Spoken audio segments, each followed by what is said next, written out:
Introduction à la psychologie du trader. Donc bonjour à tous et bienvenue dans ce nouveau module qui, comme son titre l'indique, où nous allons aborder la psychologie en trading, la psychologie du trader et surtout, ne faites pas l'impasse sur ce module. Comme n'importe quel autre module d'ailleurs, la psychologie en trading joue un rôle essentiel dans la réussite de vos trades, dans la rentabilité et votre performance. Donc déjà, pour commencer, qu'est-ce que la psychologie du trader ? La psychologie détermine la capacité du trader à gagner sur les marchés boursiers.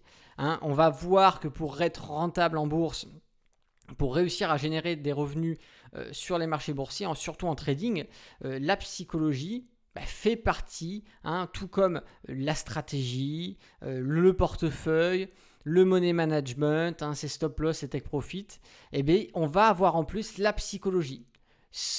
Comme si vous tradez sans stratégie, vous ne pouvez pas réussir. Si vous tradez sans money management, vous ne pouvez pas réussir. Si vous tradez sans psychologie, sans la bonne psychologie, vous ne pouvez pas réussir là non plus. La gestion des émotions, donc la peur, la colère, la joie, l'euphorie, etc., doit être d'une maîtrise sereine. Alors, beaucoup vont vous dire un trader ne doit pas avoir d'émotions. Moi, je vous dirais que c'est faux, puisqu'on est des êtres humains, on n'est pas des robots. Et justement, nos émotions, c'est ce qui nous permet tout simplement d'être efficaces. Efficace à partir de quel moment ? À partir du moment où on sait les maîtriser. Une personne qui, devant les graphiques, va tout simplement céder à la panique, être en colère parce qu'il aura fait un trade perdant ou parce qu'il va être en perte actuellement, va prendre des décisions qui ne seront plus lucides, qui ne seront plus du domaine de la logique. À l'inverse, on va aussi avoir le trader qui fait des gains exceptionnels, qui d'un seul coup a une position qui est gagnante. Et là, on va partir plutôt sur de la joie, voire carrément de l'euphorie. Et là aussi, ce sont des émotions qui, si elles prennent le dessus sur la psychologie, vont faire que le trader va prendre là aussi de mauvaises décisions, couper par anticipation sa position pour récupérer les gains, devenir plus agressif, consolider au mauvais endroit, augmenter la puissance de son investissement, et c'est ce qui va tout simplement faire sortir le trader de son autodiscipline, de sa stratégie, de sa façon de trader, et c'est là que l'on va avoir des traders qui vont faire des erreurs et qui vont tout simplement en réalité réaliser des pertes. Que ça soit la peur, la colère, la joie ou l'euphorie, ce sont des émotions qui peuvent déstabiliser le trader dans ses prises de décision et lui faire prendre de mauvaises décisions. Donc la gestion des émotions doit être d'une maîtrise sereine, c'est-à-dire que le trader doit être calme, reposé, conscient de ce qu'il fait, conscient de ce qu'il ressent aussi, c'est ça surtout qui est très important, et être capable de garder une lucidité et de raisonner malgré toutes ces émotions.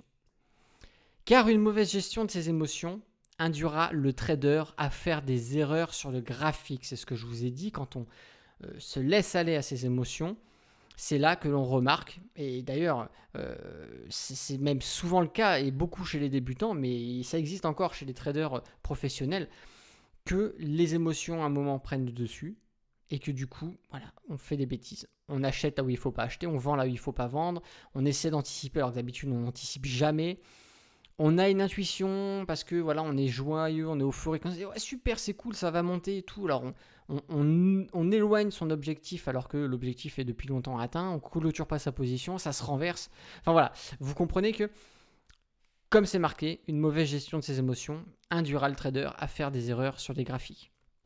Un trader capable donc de gérer sa psychologie sur les marchés est un trader qui pourra devenir rentable. C'est ce qu'on va apprendre à faire dans ce module. Alors je ne vous dis pas que c'est forcément facile, puisque pour travailler la psychologie, il faut pratiquer. Et c'est pour ça que c'est important de la travailler sur un compte virtuel au début, parce que ça ne sert à rien d'aller flinguer votre compte si vous n'arrivez pas déjà à être rentable et gérer vos émotions. Mais dans ce module, on va voir ensemble comment faire pour essayer de solidifier sa psychologie en trading, de gérer ses émotions d'une façon totalement neutre, mais sans devenir un robot. Je veux dire, c'est impossible, et d'ailleurs ce n'est pas du tout le but, car les émotions peuvent quand même avoir un rôle important en trading, c'est-à-dire que ce sont des indicateurs. Quand on a des émotions de peur, de colère, c'est peut-être que quelque chose se passe mal et qu'il faut alors peut-être être plus attentif sur ce qui se passe sur les graphiques sans pour autant céder à la panique. Et quand pareil on est dans des phases de joie, d'euphorie, c'est attention, il ne faut pas que je me déconcentre, je reste concentré sur les graphiques, tant mieux je gagne, c'est très bien, mais je reste concentré et je reste focus et lucide sur ce qui se passe sur mon écran. Donc, gérer ses émotions, gérer sa psychologie, c'est ce qui va vous permettre de devenir rentable, tout comme je vous l'ai déjà dit. La stratégie, le money management, la psychologie du trader est une des chaînes, est un des maillons de la chaîne de la réussite sur les marchés et notamment en trading. Pourquoi travailler la psychologie du trader ? Beaucoup de débutants font l'impasse sur leur psychologie et c'est une très grande erreur. Les débutants, on le voit, vont essentiellement chercher des stratégies, des indicateurs, des façons de trader et en réalité, ça ne fonctionne pas forcément, du moins au début ça fonctionne peut-être et sur le long terme ça ne donne pas de bons résultats. C'est tout simplement parce que la psychologie vient prendre une part importante dans la réussite ou la défaite du trader débutant sur les marchés. Avant de chercher la stratégie performante, avant de trouver les meilleurs indicateurs techniques, le trader doit travailler sa psychologie. Car même la meilleure stratégie dans les mains d'un trader n'ayant aucune maîtrise de sa psychologie ne sera pas efficace et lui fera perdre de l'argent.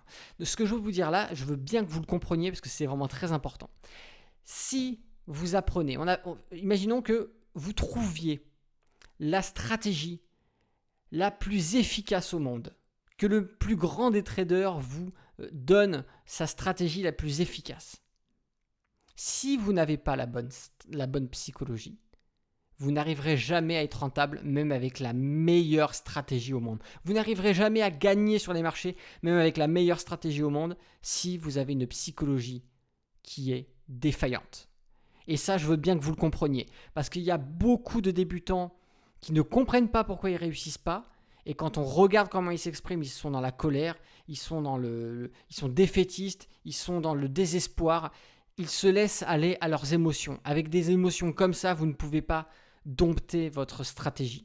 Pour dompter une stratégie, il faut avoir la maîtrise de votre psychologie. La maîtrise de sa psychologie est donc la clé du succès qu'il vous faudra travailler afin d'atteindre vos objectifs.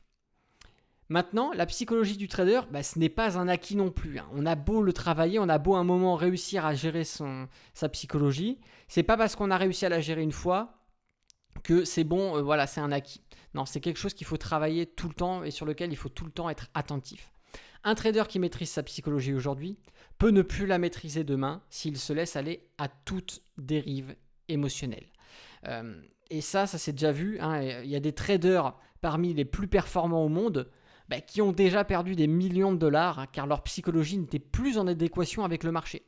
Je vous laisse aller chercher des exemples sur Google. Vous avez des gérants de hedge funds, vous avez des gestionnaires de portefeuille, des gens qui travaillent dans des grandes banques internationales qui étaient performants plusieurs mois de suite, plusieurs années de suite, qui étaient devenus un petit peu des icônes du milieu et qui un jour se sont laissés aller à leurs émotions, n'ont plus fait attention à leur psychologie et ils ont fait des erreurs. Sauf que quand on fait une erreur avec des portefeuilles de clients qui s'élèvent à plusieurs millions, plusieurs centaines de millions d'euros et pour certains même plusieurs milliards, mal gérer sa psychologie, ça peut faire que l'on va perdre beaucoup d'argent. Et des exemples de ce type, vous en trouverez tout simplement en cherchant sur Internet.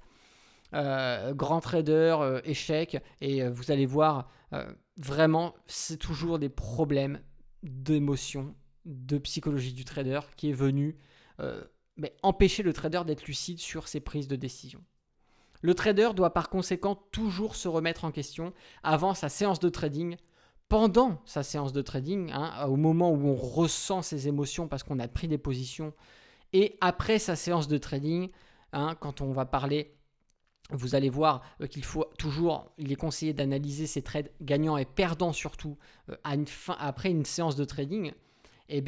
On peut en même temps analyser sa psychologie, se dire à ce moment-là, mince, j'ai perdu à ce moment-là, pourquoi. Ok, techniquement, stratégiquement, c'était à cause de ça, à cause de ci, j'ai pas fait attention à ça. Mais surtout émotionnellement, à ce moment-là, je me sentais comment?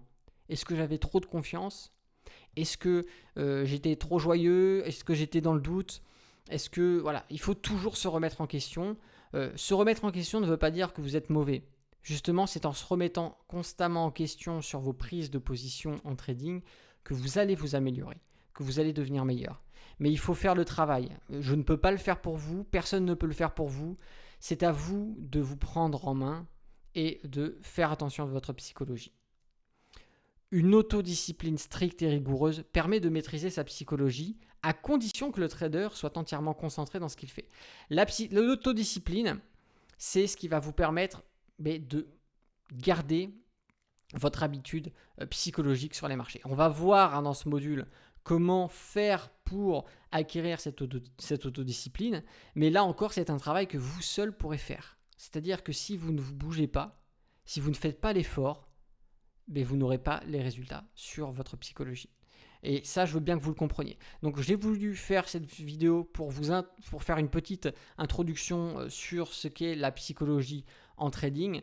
Et dans les vidéos suivantes, on approfondira un peu plus le sujet, car la psychologie va surtout passer par une phase de compréhension, c'est-à-dire que je vais vous faire comprendre en quoi la psychologie du trading peut vous faire perdre, en quoi elle peut vous faire prendre de mauvaises décisions, et on va voir comment la dompter au maximum, même si on ne peut jamais dompter sa psychologie à 100%, mais on peut toujours rester maître de ses émotions.